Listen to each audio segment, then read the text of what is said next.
Hey, what's going on? Thank you for coming back to another episode of Family Matters with Instructor Mike. I am your host, Instructor Mike, and we are going to start a series called Are You Qualified?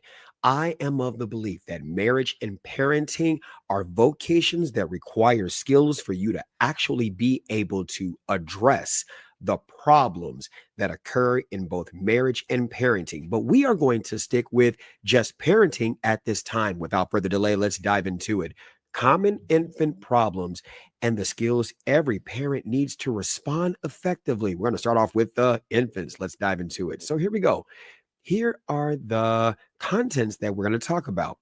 Problems are predictable. Understanding that infant challenges are common and can be anticipated with preparation. Two, common problems and skills. We're going to identify 14 specific infant challenges and the essential skills needed to address them. Three, qualified parenting approach. Why skilled parenting matters more than just being present for your child. And then four, key takeaways, the essential resources, and final thoughts on building your parenting skit. Let's get to it. All right. Parenting an infant is not about guessing your way through chaos. These little humans come with a predictable set of challenges.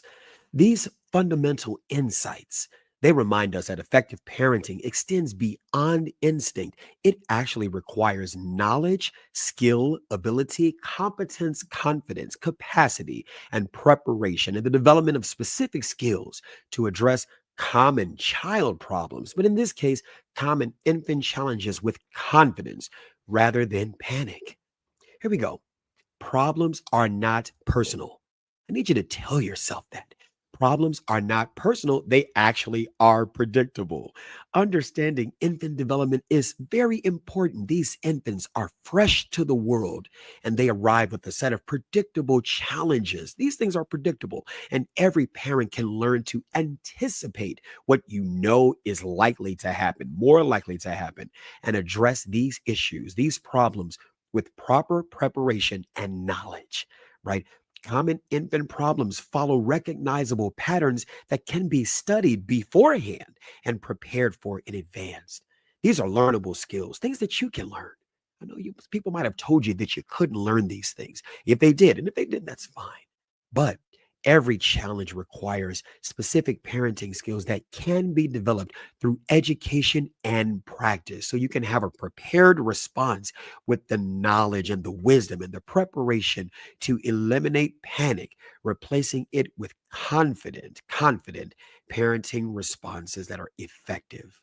Now, these are some common problems and essential skills, 14 key challenges. Every infant faces these predictable things that require specific parenting skills to address them effectively. Everything from feeding difficulties to sleep patterns. Oh, you're going to learn so much if you don't already know. And if you do know, comment on this and share it to somebody who doesn't, because a lot of us went through making unnecessary mistakes that could have been avoided had we had the knowledge ahead of time. Each problem has research backed solutions that can be learned and mastered. Here on this page, we are going to approach it from a science based approach that is backed by pediatric research and developmental science, ensuring that what you do is evidence based. It is based on evidence of what actually works rather than just guesswork. Okay, the necessary skills that you are going to acquire here can actually come through more parenting classes, healthcare resources, and professional guidance programs. Let's dive into it. Here we go. Problem number one. Oh, you guys gonna get it now. Inconsolable crying. The skills that are needed, emotional regulation. Now, let's take a pause here. I encourage you to dive into the theory of constructed emotion by Dr. Lisa Feldman Barrett in her wonderful book, How Emotions Are Made. Let me ask you this question. Sound off in the comments. Are we born with emotions? Are we born with emotions? Or, here we go, are we born with our senses? Sight, taste, touch, hearing, and smelling. We are born with those things. Well, Mike, you may ask, how do we get emotions? Dr. Lisa Feldman Baird and I and others like or better than us will argue that you are taught what to feel. You are taught how to feel. Unless these emotions naturally come with the thing that you do, sometimes we put emotions where it is not necessary. And I encourage you to learn the concept of the theory of constructed emotion and then unlearn unnecessary emotions because they can waste time, right? But let's look at emotional regulation if necessary and observation skills. They are very essential.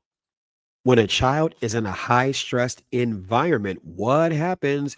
Cortisol levels in infants rise dramatically when they are in this high stress environment. But when you are a responsive caregiver and the infant is in an environment where responsive caregiving happens, it reduces long term anxiety markers, according to the research. Well, some of you may say, well, what is this research, Mike? How do we know you're not just reading from a PowerPoint? I am, right? Here we go. So let's talk about Eric Erickson's psychosocial theory of development at the first stage, trust versus mistrust. The baby, fresh to the world, doesn't know how to meet their own needs and they need you. When you are a responsive caregiver, there are different types of cries. You got your feeding cry, your tired cry, your attention cry, I need my diaper change cry. If you're attuned with that or in tune with that, and the baby understands that every time they cry or attempt to cry, or the schedule when you feed your child, and sometimes there's some offset things. When the baby sees that you are all, not even just see, but feels that you are always meeting their needs through physical actions, because words won't help. They don't know how to make sense of that. But when they feel that you're always responsive, what happens? They learn that they can count on you to meet their needs because they can't do it for themselves. Now, without that skill, parents may mislabel crying as manipulation or becoming overwhelmed, or they could become overwhelmed and react with frustration. This is where the shaken baby syndrome likely comes from. When the crying is too much and you don't have the skill to be able to interpret what that crying even means, it potentially escalates the situation, impacting long-term infant emotional and even skill and cognitive development. Okay. So let's go ahead and go to the next problem. Number two. Here we go. Uh-oh. Curtains back. Yeah. Here we go. Let's look at feeding difficulties, the skills that are needed. Proper feeding techniques and burping methods are very crucial at this stage, right? Early feeding difficulties can significantly impact weight gain and oral development, making these skills essential for infant health. So, Sigmund Freud talked about the oral phase, right? That's one of the things when you have babies who like to put things in their mouth. Well, that's how they communicate. That's how they sense things. They sense things through their to their tongue, just like how a little bit how a serpent would when they flick their tongue out to test the environment. And what there's a lot of things that a serpent does in using their tongue. Well, an infant has some similar characteristics when they put their mouths on things and use their tongue to determine the texture. Is it bumpy? Is it smooth? I remember a long time ago when my children were little, having those little blocks where you would make sure they were sanitary or sanitized and things like that. And they would put them in their mouths. That's one of the things that children do during that oral phase because that's how they learn. That's also how they feed. Right. So don't get mad at it. It's important to understand it. Now, without this skill of understanding what babies actually do, babies may suffer from a condition called failure to thrive.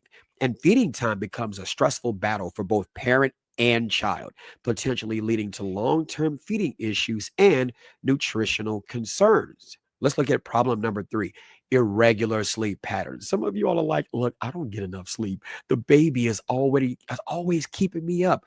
Well, that's a thing. That's a baby. That's what they do, right? Here we go. Here are the skills that are needed. Sleep routine building and safe sleep knowledge are vital at this stage. Safe sleep practices reduce the risk of SIDS, that's sudden infant death syndrome, by over 50%, according to the American Academy of Pediatrics guidelines. Without the skill of understanding the safe sleep, look at the picture on your left, right? Safe sleep for your baby. Always place the baby on their back to sleep. Make sure your baby's head and face stay uncovered when asleep. Keep your baby smoke free during pregnancy and after birth. The safest place for your baby to sleep at night is in a cot in your room. Never fall asleep with your baby on a sofa or an armchair. Breastfeed your baby if possible. Okay. And there are other things that you can learn about safe sleep for your baby. Now, without that skill, sleep deprivation. Oh, how many of us adults suffer from not getting enough sleep, right? This is very important. Sleep deprivation severely impacts caregiver mental health and compromises baby safety, creating a dangerous cycle of exhaustion and poor decision making. Let's go to problem number 4, diaper rash and infections, the skills that are needed. Proper hygiene and skin care. These routines are very essential. Prolonged moisture combined with friction, the pamper against the buttocks, things like that. There are different kinds of pampers, right? If you don't know that, you got to talk to somebody who specializes in this area or talk to a mom or a dad who is a diaper changing champion. I used to be one of those. I love changing diapers. It's a skill. You got to do it. Babies can't do it on their own, right? Here we go. But different babies' skin types can be affected by the pamper choice too. So those things are important to learn, right?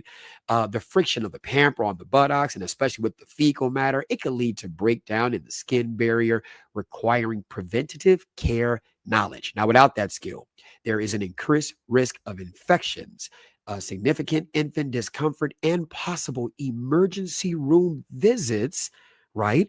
That could be prevented with proper hygiene practices. All right, let's go on ahead and continue. Here we go. Do, do, do, do, do, do. Wait for it to pass. Sorry. Okay, problem number 5. Here we go. We're doing it live. We are doing it in live. Right. Here we go. Problem number 5, illness and fever. The skills that are needed, symptom recognition and health tracking abilities are crucial. Fever in infants under 3 months of age can signal serious infections requiring immediate medical attention. So if you look at the chart on your left hand side, there's oral temperatures, rectal and ear, underarm, just the areas where you would take temperatures, and it even gives you mild, moderate, and high fever. But always consult your pediatrician for updated guidance. Okay. Without this skill, delayed medical care could lead to hospitalization or serious complications that might have been prevented with early recognition and appropriate response. Here we go. Problems 6 through 8. Number 6, digestive and physical development, constipation and bowel issues. This is important because if anybody has ever looked at a diaper where it seems like, oh my, what is that smell? And then when you open up the pamper, baby, did you cramp up your back? You got to be laughing too if you've experienced that. Like, how does that happen? Here we go. Monitor elimination patterns and infant safe solutions carefully. Diet, hydration, and gut flora develop rapidly. Unsafe remedies can cause serious complications. Let's look at flathead syndrome.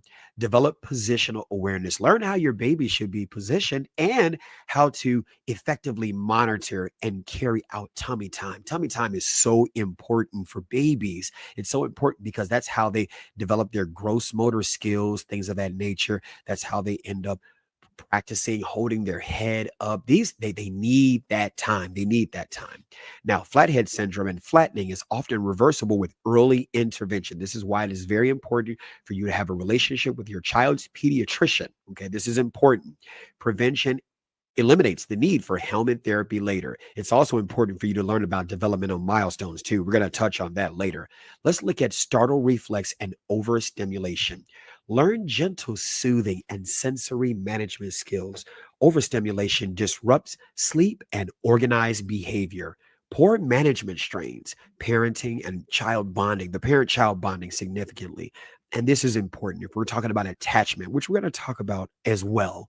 John Bowlby and John Dewey's attachment theory. This is very important that you spend time with your baby and develop understanding the serve and return, reading to your baby, narrating to your baby, talking to your baby, paying attention to their reflex and when they grasp and when they move and they reflex things, and learn what those reflexes actually are, and learn whether it's developmentally appropriate or there could be a potential developmental delay. It's very important for you to learn these things. Let's dive into it. Problems 9 through 11 in development and safety. Let's look at developmental delays. Master milestone tracking and early intervention awareness. Early brain stimulation creates lasting neural pathways. Delayed diagnoses. What happens when you see something, but you don't necessarily know what it means. Okay. And so it's important for you to know what these things mean because you, as the parent, mom or dad, or mom or mom, whomever, right, the caregiver, you are the first person who can see something and actually be able to react to it early because the baby can't do it. The baby might sense something is wrong, but all they can do is cry, right?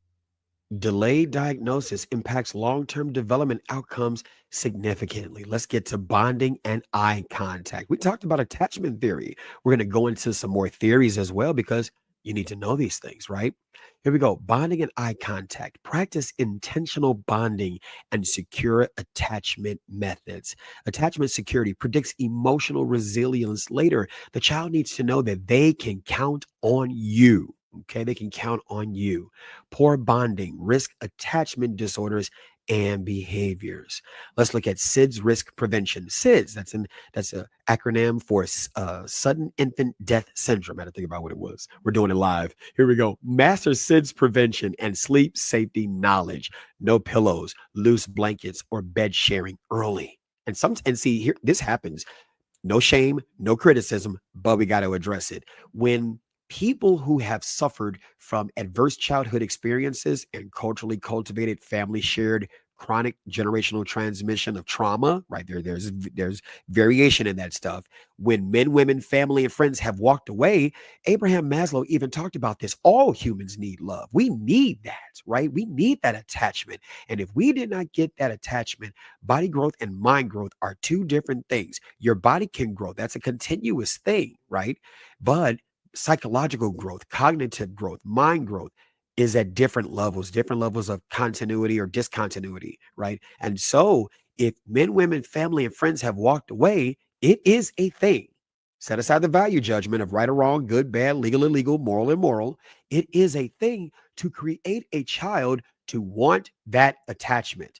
And why am I saying this? Because when you got the bed sharing, it's oh my God, this baby came from me, or I created this baby, this is ours.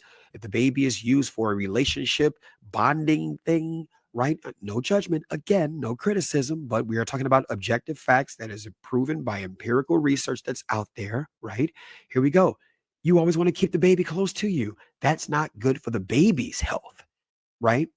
No bed sharing early. Okay. Lack of knowledge increases preventable death risk. Okay. We want to prevent these things. So let's go on ahead and continue. Here we go. Problems 12 through 14 in health and social development. Here we go. Immunization discomfort. Who likes getting shots? Learn post vaccine or post shot soothing and symptom monitoring. Please do not pathologize the children crying. Crying is defined as something that humans do to relieve pressure, right? For whatever reason, but it's what you do to relieve pressure. How many of you all felt good after a good cry? Come on now, right? Children are the same way too. That's how they communicate.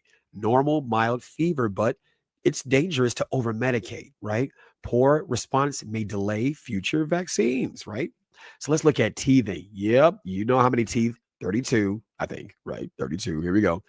But in the teething pain, that's going to happen because you're going to have your baby teeth, and then the baby teeth are going to fall out, and then you're going to get your other sets of teeth. But it can hurt. It can hurt, right? Some of you may remember, some of you may have experienced, heck, as an adult, it may hurt for some of your other teeth to fall out, right? Develop a safe pain relief plan, an oral care plan. Teething starts as early as 4 months. This is predictable. It's nothing you can do to, well, theoretically prevent it, right? Dangerous teething gels should be avoided completely. Okay. Always consult your doctor's or your child's pediatrician for what types of gels should be avoided, right? Then let's look at stranger and separation anxiety. Build a secure base and practice gentle exposure. I invite you to look into the work of Mary Ainsworth, Strange Situation or Stranger Situation, John Dewey, and John Bowlby's attachment theory. We're going to talk about this on these pages, okay? You can also Google this stuff, YouTube this stuff. I won't be the only source, and I'm not the only source of this information, but I'm happy to provide this information. Attachment is very much needed so that the child can feel that they trust you to meet their needs, to guide them as future adults for their present state of being an infant, not being able to do, not knowing. It is important. Now, stranger anxiety is normal at 6 to 8 months, right? Here we go. Because the more you build that attachment with them, then they start to get into this next stage, according to Eric Erickson's psychosocial theory of development, of autonomy versus shame and doubt. But in between that, autonomy, they're trying to break off from you and establish independence and doing things on their own, but they're going to bounce between wanting you to be there and wanting to do it for themselves. And that anxiety, because that's another phase, right? Where they're starting to finally getting their grasp, they're getting their legs, they're starting to walk, they're starting to want to do things. Curiosity is now coming through. It's more than just crying. I'm starting to talk, and depending upon how much language exposure I've been exposed to, I'm starting to hear it. I'm starting to repeat the sounds that I've heard. It's so much that they go through in this stage, and it's very important for you to be aware of that. We can look at Albert Bandura's social learning theory, right? With Albert Bandura, they're seeing what's in their environment, and they're reacting to so many abstract things they don't even know is abstract. Children are great repeaters of what they see in this environment. Environment is so important. This is the ecological systems theory, according to Yuri Bronfenbrenner, the microsystem that your children are in. This is very, very important. Poor handling fosters clinginess and anxious attachment, right? Clinginess, what causes them to always cling to you? You not understanding that they have times and periods where they need to be alone. I'm just going to go on ahead and just dive into Mildred Parton's 6 stages of play. Mildred Parton's 6 stages of play: unoccupied play, solitary play, onlooker play, parallel play, associative play, and cooperative play. So I've named them all. But at this stage, right, you're looking at unoccupied play and solitary play. Let the baby play by themselves. They don't always need to be around you, right? Because when they're always around you, that doesn't mean don't monitor them. But if they're always around you, they don't get a chance to play by themselves. The fact that they're always around you. And again, no shame, no criticism. But if they're always around you, they don't get the chance to explore and play with their fingers and their feet and their mouth and their hands and their eyes and on their back. They need that so that it's less likely of a chance for them to be as clingy, because they've had a healthy balance of time with you and time by themselves, right? I just felt it was important to mention that stage right now, talking about separation anxiety. It's important for you to know. Okay, let's dive into it. Essential skills for common problems. We talked about the 14 common problems, but then we also talk about emotional skills, emotional regulation. Emotions matter, but if they need to be there, right? We're going to also talk about things relative to emotions. Are children being front loaded with emotions? And I will show you the answer is yes, right? Emotions have to be something that makes sense within the context of the five senses: sight, taste, hearing, touching, and smelling. If you spend more time naming the feelings instead of teaching them how to solve the problem, what does that do? They've got the words for the emotion, but they can't solve the problem, so they're still in the problem, right? Here we go. Emotional regulation, when necessary, observation, and bonding skills from the foundation of responsive parenting. Manage your own stress and emotions effectively. I encourage you. Oh, we got it. That's got to be one of the next things that we tackle here, because I keep saying things about emotions, but it will change your life when you see that emotions that you may currently have may not even be necessary to solve the problem, and they may be wasting time. Now, don't get me to getting you to dislike the emotions that you want to keep. If you want to keep them, hey, you want them, you got them because you want them. But if you want to break free from unnecessary emotion, you're going to want to go on ahead and stay tuned to these pages, because you're going to learn those things, right? Manage your own stress effectively. If you have health problems, if you have not done an inventory of your adverse childhood experiences, your adverse child, and we're going to dive into that, your adverse childhood experiences, if you have not taken a dive into these things, how are you going to be who you need to be for your child who's trying to be? Sit with that. Let that sizzle. Sit with that. Okay. Observe and respond to infant cues appropriately. How do you observe and respond to infant cues appropriately if you don't know what you're seeing? If you don't know what you're seeing, you have to know what you're seeing. You can see it or not even see it, because just because you have eyes doesn't mean you see it, right? Here we go.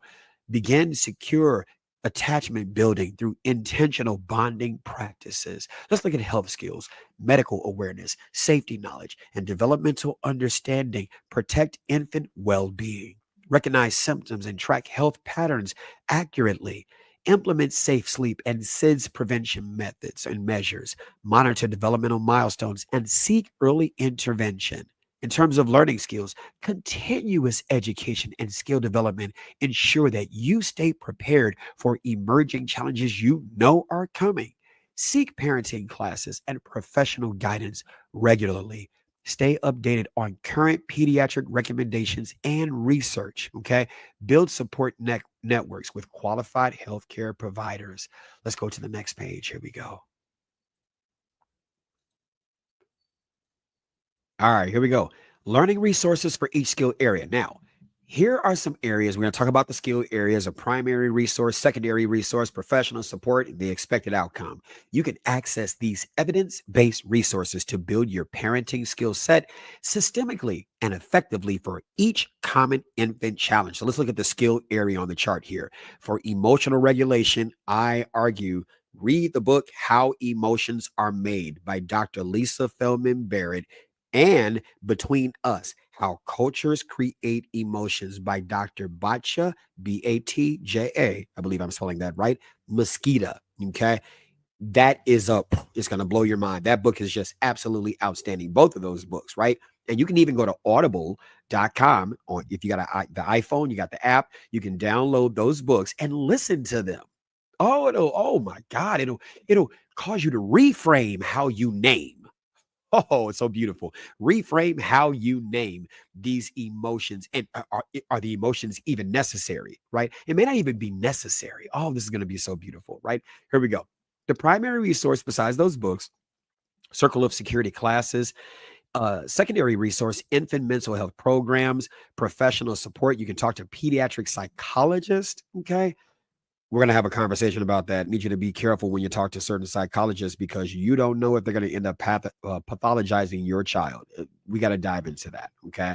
The expected outcome: reduce crying episodes. Let's look at feeding techniques. This one, I got to say, you got to go speak to a lactation consultant, and they can teach you about the science of helping your baby latch on to the nipple if you're breastfeeding, or to the nipple if you're bottle feeding. Understand the difference between the two, common predictable problems, and how to avoid them. Secondary resource: women, infant, children, WIC programs, professional support, hospital, postnatal education. The expected outcome: successful feeding patterns, right? And these are things I would argue you need to do before you have that baby, way before you even decide to get pregnant. If your daughter's a pubescent in the age of 13, or around about that stage, maybe when she's getting her first period, don't wait until she actually gets pregnant. You might want to get her into those classes early. Remember, your child is not yours. I will say that again. Your child is not yours. They have, okay, granted, your child, you are the caregiver of your child by law, by birth, things of that nature. But why do you think your child can be taken away by the government? Because your child is a human being unto and unto themselves. They have their own social, own fingerprints, own personality, own teeth, own blood, own eyes, own ears. You get what I'm saying. Your child is a being, right? And they are a future adult, not a present adult, but they are a future adult. Train them for their future. You're so busy stuck in the past. You're so busy stuck in the present, but they are growing. They are growing. Come on now, we can do better. I believe in you. Let's go. Hospital postnatal education, successful feeding patterns, right? This is the expected outcome. Let's look at sleep safety in this area over here, okay, on the chart to your left, third from the top. Sleep safety, safe to sleep campaign. Okay, that's a primary resource. Secondary resource: pediatrician visits. Talk to your pediatrician. Talk about best practices and ways to sleep. I'm going to talk about the board of directors. This is very important. I really believe that you need to have a pediatrician on your own personal board of directors to give you this guidance and training before you get into it. Why do I say that? The time of the fire is not the time to learn how to use a fire extinguisher. The time of the self defense situation is the worst time to then learn how to use the fire. You should already know how to use that. You get where I'm going. Okay. Professional support, sleep specialist, so important. Okay. The expected outcome, sudden infant death syndrome prevention. Next, health monitoring, first aid CPR courses. Oh, come on now. You need to go on dates that matter. Oh, that's going to be another episode that we're going to have here. Dates that matter. That is going to be so important. Pediatric workshops, primary care physicians, the expected outcome, early problem recognition. How your baby develops matters, and being able to spot things that are actual issues versus saying something that is an issue that may not be because it may be developmentally appropriate, right? That's important. Please make sure you watch the episode that I have on developmentally appropriate parenting practices. Oh, developmentally appropriate parenting. This stuff is so important. This stuff is so important. Let's go, let's go, let's go. Here we go. And then developmental tracking or development tracking. You can go to the website cdc.gov and or just Google CDC milestone checklist. Download those checklists so you can be able to look. You got the checklist of what your baby should be doing, but you can also Google or go on YouTube and just Google what does it look like when a baby is doing this, right? Taking those milestone checklists and just plugging that in so that you can see what that looks like so you can recognize if they're doing it. It's not enough to just have that checklist. You have to know what to see. So you are not seeing it through the lens of what you don't know. Because you don't know what you don't know until someone points you out or points out the areas that you actually don't know, right? Early intervention programs, talking to developmental specialists, timely support services if they are needed. Okay. Let's build your parenting skill set. We're almost done here, right? Building your parenting skill set way before the baby arrives. And go on ahead and put another line right here. When you are a pubescent, right? What does that mean? When you're biologically able to create children as a man and receive the seed of creation into the egg that you have within you as a young girl, a pubescent girl, right? To then create children, right? We don't think of our teenagers as pubescents, but doctors do, right? So that happens, right? Before the baby arrives. Enrolling comprehensive parenting courses, newborn care workshops, and safe sleep education programs. Sidebar question. How are you talking about breaking the transmission of generational ignorance? In other words, what you don't know or what your family doesn't know if you don't enroll your son or daughter in a parenting course as a teenager? Yeah, let that sizzle. You see what I'm saying? Why do you say, oh, they'll figure it out? No, they won't. That's that's not a thing. That's not a thing, right? I mean, it could be if their curiosity is not destroyed, right? Here we go. Enroll in comprehensive parenting classes, newborn care workshops, and safe sleep education programs at the hospital discharge. Receive hands on training from nurses, lactation consultants, pediatric specialists about immediate care needs. Within the first few months, attend well child visits. Join parenting support groups and practice skills with professional guidance and ongoing professional development. Some of you are like professional development. I'm not a professional parent. Yes, I would argue that parenting is a profession. Parenting is a profession. Parenting is a vocation. And if you looked at it as a profession and a vocation, you would understand, yes, there is a need for ongoing development. I can tell you as an early childhood educator, every year we got to take classes. We have no choice. If we don't take classes, we don't maintain whatever job or career that we have. It is very important to continue your education through parent resources, developmental milestone tracking, and community support networks. Let's go on ahead and go. Oh, airplane off. Let's look at qualified parenting. I am of the belief that qualified parenting is skilled parenting beyond perfect parenting. Look, we don't need perfect parents. We don't need to be. What is perfection? What is perfection in humans when we are fallible? We are capable of error. I hope I'm using that word right, right? We don't need to be perfect parents, but we need to be prepared ones. And there are manuals. plenty of manuals that are just objective facts about the science of parenting and human growth and development. Every infant problem can be anticipated through proper education and skill development, eliminating guesswork and panic. Build your skill set. I believe in you. Start where you are, but don't stay there. Invest in parenting classes, read developmental science, and learn practical techniques. They got plenty of books, audio books, right?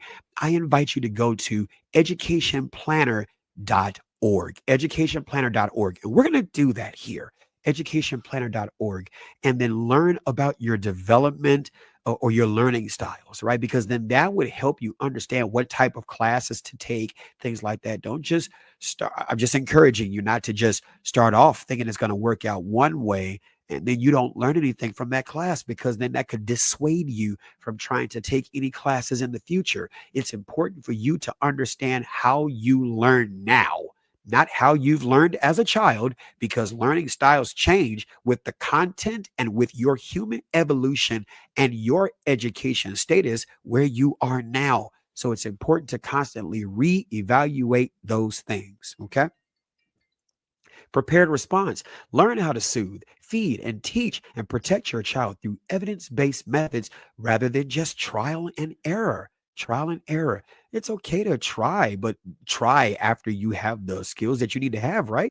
All right, let's dive back into it. Here we go. And loving a child is not the same as knowing how to raise one.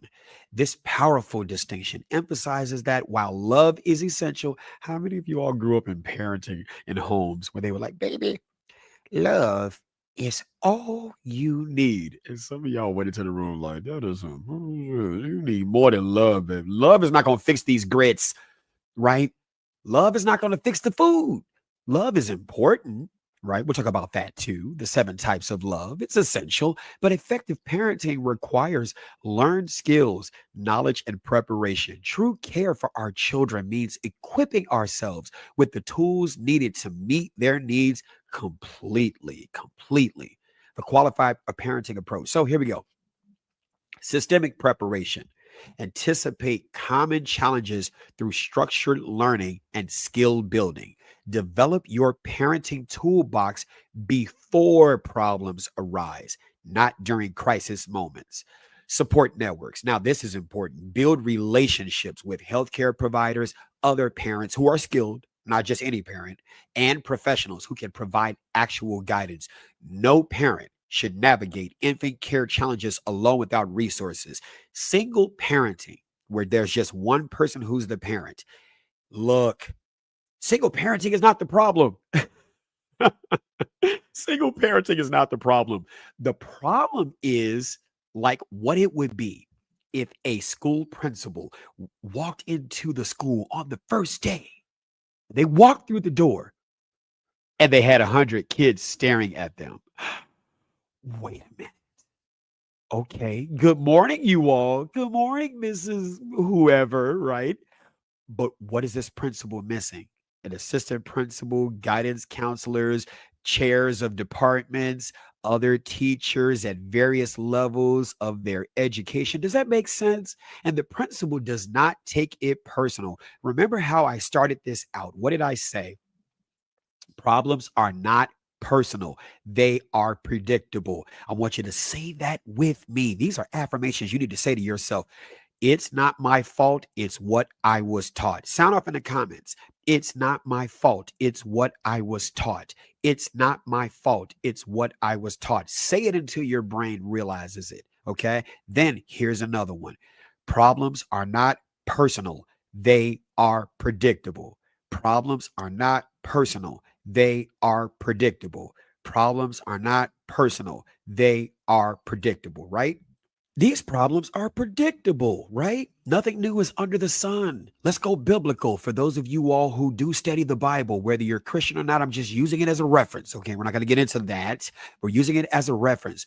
Proverbs 24:3 and 4. With wisdom, houses are built. With knowledge, its rooms are filled with rare and beautiful treasures. As a parent, you live in a house, you're building a house, right? Whether you're married or parenting, two separate vocations, but they require skills. You need wisdom. What is wisdom? Wisdom is defined as the quality of being wise by having, here we go, knowledge, skill, and good judgment. If you have not been taught family and consumer sciences, which is formerly home economics, that's what it's called in America now, family and consumer sciences. If you have not been taught family law, if you have not been taught human growth and education and child development, early childhood education, then you don't have the knowledge. You don't have the skill. You may have done some things, but how many of you all have done things and kind of you knew what you was doing, but you didn't know what you were doing, right? That's a thing. Both can exist in the same space, right? And you have not done a thing in front of people for them to have the ability to be able to say, qualified people to say that this is good according to best practices or this needs work. Not yet. Here's what you've needed, right? Notice I didn't say bad, good, or not yet. This is what you need. Let's scaffold on top of what you already know. And if you have not been in front of those people, then no, you don't have those things just yet. Growth mindset just yet, because I believe in you. I believe you're going to go get it. I believe you're going to go get it. You don't have to do it by yourself. Okay. I have a thing called the single parent family support teaching team. Single parent family support teaching team. Okay. I'll make sure that I drop the link in the description so that you can find that single parent family support teaching team. Hit on that video, okay, and it'll teach you how to build a network, a support network around you. The stuff is important, right? Then let's look at continuous learning. Stay current with pediatric research, attend parenting workshops, and seek professional guidance. Education never stops when it comes to effective parenting and child development. Here we go. So here's some key takeaways from this episode of Family Matters with Instructor Mike. The core message: parenting an infant doesn't have to be overwhelming chaos. With the right skills and preparation, you can confidently address every common challenge, or at least most of them, right? Your baby will face. We look at it from a science-based approach. Research backs every recommended parenting skill and technique. Well, you get what I'm saying. Not the spare the rod, spoil the child. No, this we'll talk about that. Evidence-based methods replace guesswork with proven strategies. Understanding the why behind each skill builds confidence. In terms of proactive preparation, start building skills before challenges arise in daily care. Anticipate problems rather than react to crises afterwards. Continue education, continuing your education and continuous education. It keeps you ahead of developmental challenges and changes. Love plus skills matters. Love plus skills matters. Combine your natural love with learned competencies. Love alone is not enough. Community support. Make sure that you access professional guidance and parent networks, and then it'll help you get confident outcomes.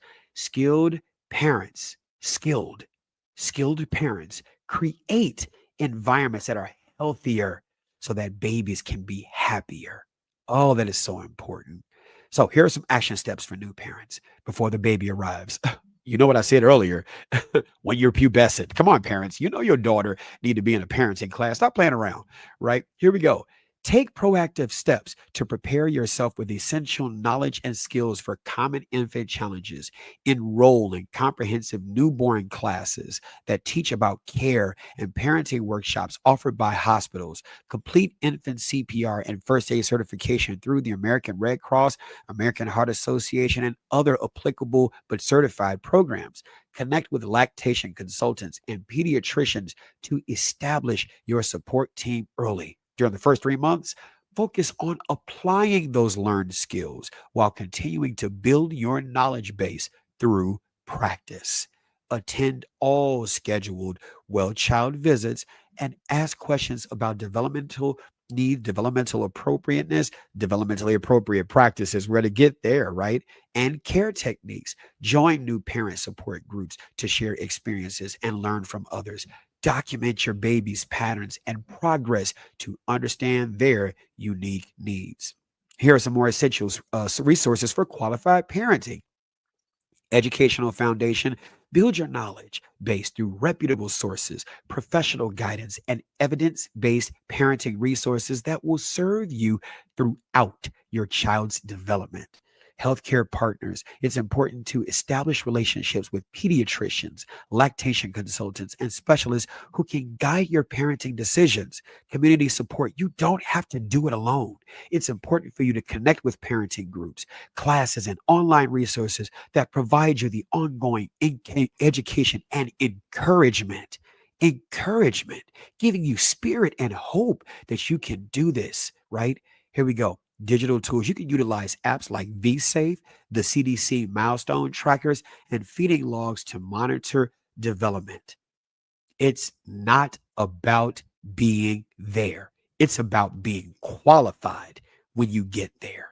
Oh, repeat that again. It is not about you just being there. Being there alone is not enough. It's about being qualified when you get there. And this closing message captures the essence of effective parenting, that presence alone isn't enough.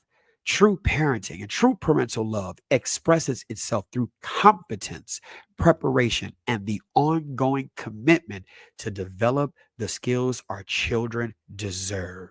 I want to thank you for listening. I want to thank you for watching. If this reached you, share this with someone preparing for parenthood, and remember to get qualified. For more information, you can go to the podcast Family Matters with Instructor Mike. That's Family Matters with Instructor Mike. Or you can go to www.instructormike.com. I'll see you next time.